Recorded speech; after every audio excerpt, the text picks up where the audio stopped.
أعوذ بالله من الشيطان الرجيم.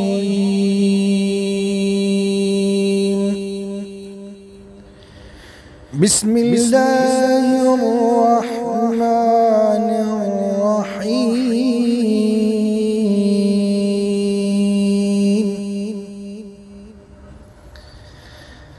ألم تر كيف فعل ربك بأصحاب الفيل؟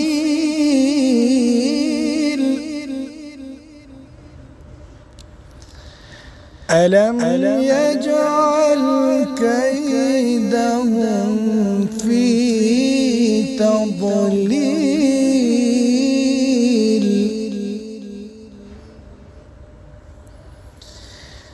ألم يجعل كيدهم في تضليل